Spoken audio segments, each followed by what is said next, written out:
এবার মাত্র ৯,০০০ ভারতীয় টাকাতে আইফোনের মতন দেখতে ফোন লঞ্চ করে ফেললো রিয়েলমি। আপনারা দেখতে পাচ্ছেন রিয়েলমি নার্জো n53। এই ফোনটার ব্যাক সাইডে ক্যামেরা মডেলটি একদম হুবহু আইফোনের ক্যামেরার মতন রাখা হয়েছে। এছাড়া এই ফোনটাতে কয়েকটি দুর্দান্ত ফিচার্স দিয়েছে রিয়েলমি, যেগুলো অবশ্যই আপনাদের জেনে নেওয়া উচিত। তো আজকের ভিডিওতে রিয়েলমি নার্জো n53 ফোনটার বাদবাকি স্পেসিফিকেশনগুলো তো জানবো, এবং তার সাথে এটাও জানবো এই ফোনটা ভ্যালু ফর মানি কিনা, বা এর পরিবর্তে একই দামে অন্য কোনো বেটার ফোনের অপশন আছে কিনা আমাদের হাতে। তার জন্য আপনাদেরকে এই ভিডিওটি শেষ পর্যন্ত দেখতে হবে এবং টেকটিক্স বাংলা চ্যানেলটিকে সাবস্ক্রাইব করে রাখতে হবে। তো ওয়েলকাম বন্ধুরা, আশা করছি আপনারা সবাই ভালো আছেন। আপনাদের টেকটিক্স বাংলা আমি দীপঙ্কর আর সনষ্ট করে আছি। ভিডিও শুরু করছি। দেখুন, রিয়েলমি নার্জো n53 ফোনটা ভারতের ই কমার্স ওয়েবসাইট অ্যামাজনে 22 মে থেকেই বিক্রি শুরু হয়ে যাবে, যার 4GB 64GB বেস ভেরিয়েন্টের দাম রাখা হয়েছে ভারতীয় টাকায় 8,999 টাকা। আর এই ফোনটার মেন বৈশিষ্ট্য হচ্ছে এর ব্যাক সাইডের ডিজাইনটি, যা আইফোনের ক্যামেরা মোডের মতো রাখা হয়েছে, সেটা তো আপনারা জেনেই গেছেন। তাছাড়া আইফোনের মতন আরেকটি ফিচার্স এই ফোনটাতে পেয়ে যাবেন, সেটা হচ্ছে আইফোনের ডাইনামিক আইল্যান্ড পেয়ে যাবেন আপনারা রিয়েলমি নার্জো n53 ফোনটাতেও, যেখানে আপনারা ব্যাটারি স্ট্যাটাস বা ডেটা স্ট্যাটাসের মতন জিনিসগুলোকে দেখতে পারবেন। এই দুটো ফিচার্স আপনারা আইফোনের মতন পেয়ে যাচ্ছেন এই ফোনটাতে। তবে আইফোনের গ্লাস ব্যাকের মতন এই ফোনটার ব্যাকে গ্লাস অবশ্যই পাবেন না। এখানে আপনারা প্লাস্টিকের ব্যাগ দেখতে পাচ্ছেন, যেখানে 400 ন্যানোমিটার গোল্ডেন টেক্সচার এর মতো ফিনিশিং দেওয়া হয়েছে, যা দেখতে অবশ্য খুব ভালো লাগছে।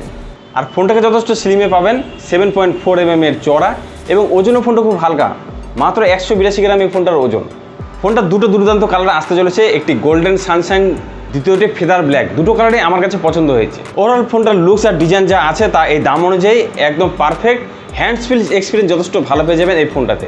আর এর সামনে 6.74 ইঞ্চির HD+ ইউ নচ ডিসপ্লে রাখা হয়েছে, যেটা এই দাম অনুযায়ী স্বাভাবিক, এবং এখানে 90 Hz রিফ্রেশ রেট পাবেন, 400 নিটস পর্যন্ত ব্রাইটনেস পাবেন। এবারে রিয়ার ক্যামেরাগুলোর দিকে তাকাই। এখানে মেন ক্যামেরাটি আপনারা পেয়ে যাবেন 50 মেগাপিক্সেলের এয়ার সেন্সর ক্যামেরা, যার ফটোর কোয়ালিটি আপনারা ঠিকঠাক পেয়ে যাবেন। কিছু স্যাম্পল আপনাদেরকে দেখানো হচ্ছে এই ক্যামেরাটার।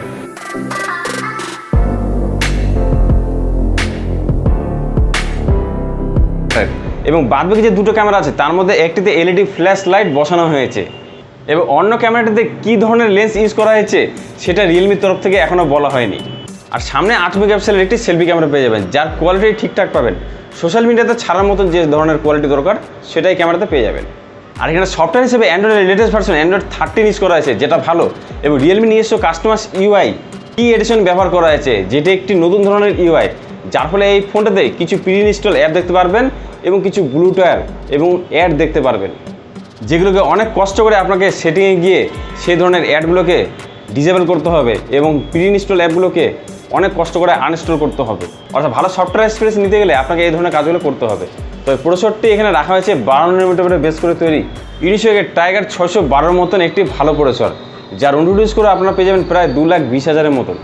এখানে LPDDR4 পেয়ে যাচ্ছেন, এবং স্টোরেজ রাখা হয়েছে eMMC 5.1। অর্থাৎ এই প্রসেসরের মাধ্যমে আপনারা ডে টু ডে লাইফে যে ধরনের কাজগুলো করা হয় সেগুলো করতে পারবেন। এখানে হেভি গেম যেমন ফ্রি ফায়ার বা কল অফ ডিউটির মতন গেমগুলো একদমই ভালোভাবে খেলতে পারবেন না। হ্যাঁ, নর্মাল ফ্রেম রেটে খেলতে পারবেন। তো যারা এই দামে একটি গেমিং ফোন কেনার জন্য ভাবছিলেন, তারা এই ফোনটি থেকে দূরে থাকুন। এটা গেমিং ফোন কিন্তু একদমই নয়। আর এখানে পাওয়ার সাপ্লাই করার জন্য 5000 mAh ব্যাটারি পেয়ে যাবেন, যেটাকে চার্জ করার জন্য 33 ওয়াটের ফাস্ট চার্জিং সিস্টেম রাখা হয়েছে। আর চার্জারটি অবশ্যই বক্সে পেয়ে যাবেন। তো এই জিনিসটি ভালো লেগেছে, এত কম দামের ফোনে 33 ওয়াটের চার্জিং সিস্টেম খুবই ভালো ব্যাপার। তাছাড়া এই ফোনের এক্সট্রা যদি কিছু ফিচার্স বলি, সেটা হচ্ছে এখানে 3টি কার্ড স্লট পেয়ে যাচ্ছেন, এক্সট্রা মেমোরি কার্ড আপনারা ইউজ করতে পারবেন। 3.5 mm এর অডিও জ্যাকটি পেয়ে যাচ্ছেন, এবং ফিঙ্গারপ্রিন্ট আনো সেন্সরটি এর সাইডে রাখা হয়েছে। এরকমই আরেকটি ভালো জিনিস রাখা হয়েছে, সেটা হচ্ছে টেকটিক্স বাংলা চ্যানেলটা সাবস্ক্রাইব বাটনটি সাবস্ক্রাইব না করা থাকলে এখনই করে নিই। তো এই হলো রিয়েলমি নার্জো n53 ফোনটার সম্পূর্ণ স্পেসিফিকেশন। তাহলে এই ফোনটা কি এই দামে ভ্যালু ফর মানি? অবশ্যই এই দামে এই ফোনটা একটি ভ্যালু ফর মানি ফোনে পরিণত হয় আমার হিসাবে। তবে এই ফোনটার কিন্তু আরেকটি শক্ত প্রতিদ্বন্দ্বী আছে, আর সে ফোনের নাম হচ্ছে লাভা ব্লেজ 2, যার 8GB 128GB ভ্যারিয়েন্টের দাম আপনারা পেয়ে যাবেন 8,999 টাকা, অর্থাৎ সেম দামে। তো সেই ফোনটা কেন এর প্রতিদ্বন্দ্বী সেটা জানার জন্য আমাদেরকে এই দুটো ফোনের একটি কম্পেয়ার করতে হবে। তো কম্পেয়ার ভিডিও চাইলে অবশ্যই কমেন্ট করে জানাতে পারেন, আর ভিডিওটি ভালো লাগলে লাইক করতে পারেন। তো আজকে ভিডিও রাখছি বন্ধুরা, দেখা হবে আপনাদের সাথে নেক্সট কোনো ভিডিওতে। আজকে টাটা, বাই বাই।